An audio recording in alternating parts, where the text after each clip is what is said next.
trust. It's kind of the invisible glue holding our world together. But what happens when that glue just dissolves? Today, we're going to explore the anatomy of a trust collapse, all the way from the highest levels of government down to the chaotic digital spaces we all live in. This is a story about how systems fail and what it takes to maybe build them back. So let's start where the stakes are literally life and death. This single, chilling piece of intelligence really sets the stage for everything else that follows. It reveals this horrifying reality, that trust isn't just broken, it's being actively weaponized for political convenience. And we need to be really clear about this. This isn't about simple mistakes or accidents. The source material we're digging into points to systemic, calculated failures at the highest levels. We're talking about a deliberate, engineered breakdown of accountability. Okay, so our first case takes us to Mexico. Sources detailed the rise of what they call a narco partido, a political party that's basically controlled by drug cartels. And this has created an environment where the state cares more about hiding its own failures than protecting its own people. I mean, just look at that final row. A top security official requested protection, was explicitly denied, and was then killed in his state-provided vehicle. That was a calculated decision to let an official die just to avoid a political inconvenience. And this pattern of deliberate failure isn't just an isolated thing. Now we turn to the US, where sources suggest that the colossal data breach at the Office of Personnel Management, or OPM, it wasn't just incompetence. The allegation is that it was a strategic move, designed from the ground up to completely destroy any chance of future accountability. Now this is where it gets really interesting. This is how they allegedly engineered a system to make accountability impossible. A small unit, nicknamed the Doge Initiative, rushed a super sloppy data migration. But look at step 3, because this is the kicker. They used one single admin login for all actions. The source calls it an accountability sinkhole. Any investigation would just hit a dead end, because you could never prove who actually did what.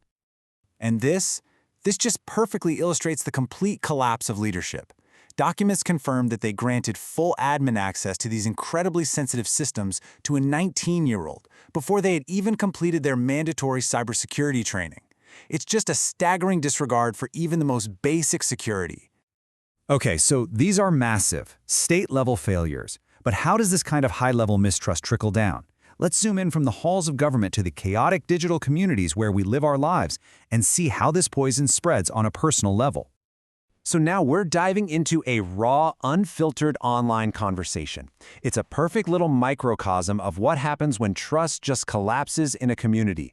It's a case study in how charismatic claims can tear a group apart when they aren't backed by cold, hard proof. This timeline on screen captures that classic arc of a trust bubble, right? It starts with an incredible promise, but then the red flags appear. The demand for proof gets louder and louder, and when it can't be delivered, the entire project and the person behind it just completely implodes. And the contrast here is just stark. On the left, you've got this carefully constructed image of genius and high-level access. On the right, you have the messy reality of broken trust. It's a powerful reminder that in these digital communities, verifiable proof and, just your personal conduct, that ultimately matters way more than any resume. This breakdown of trust isn't limited to just individuals. It's also baked into the very design of the platforms we use every single day. We think we have control, but we're really just operating within systems that have their own agendas. And this brings us to a crucial concept from the source material: intended exposure. The idea is that on centralized platforms, your privacy, well, it's not the top priority. The platform's need for legal compliance and moderation will always supersede your personal expectation of privacy. And here's the perfect example. Even when a host on X Spaces chooses not to record a conversation, the platform keeps an internal audio copy for at least 30 days for its own internal purposes, like moderation checks. It's not a bug, it's a feature. So after walking through all this failure in governments, in communities, and on platforms, the sources pivot to solutions. The argument is that we need to shift our reliance away from messy human behavior and toward the cold, hard logic of technical and ethical defense. So the first proposed solution is an ethical firewall for artificial intelligence. With advanced superintelligence now estimated to be just 20 months ahead of schedule, the sources call for an urgent intervention, embedding a foundational layer of ethics and ethical firmware directly into AI. The goal is to prevent a purely logical, valueless superintelligence from optimizing the world in ways that, well, harm us. And this system isn't designed to run on emotion or human interpretation. Nope. It's designed to run on transparent, non-negotiable logic. The argument is that this is the only kind of firmware an AGI can reliably and safely operate on. Okay, let's move from the theoretical to a concrete, real-world example. The source material provides a story that shows a clear, undeniable win for technical security, right in the face of messy, physical world chaos. This is where unbreakable math goes head-to-head with a criminal. So imagine this. A crypto user's home is burglarized. The thieves steal their Ledger hardware wallet. And even worse, the physical recovery seed phrase is seized by the police during the investigation. So now the device is in one set of hands, and the backup keys are in another. Here's the device's unyielding defense. As you can see, first, it requires a PIN. Second, the private key is locked on a secure chip. It can't be extracted. But the real magic is step 3, a simple, powerful cryptographic rule.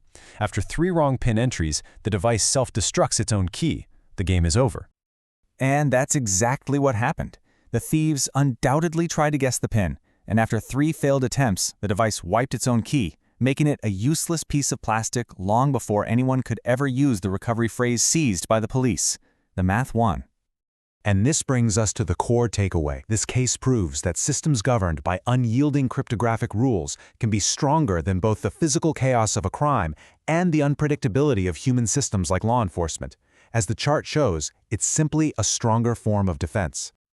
What we've seen today is that a real understanding of the world requires digging through the messy, unfiltered reality, not just relying on polished sound bites. And that leaves us with a final, crucial question for you to consider.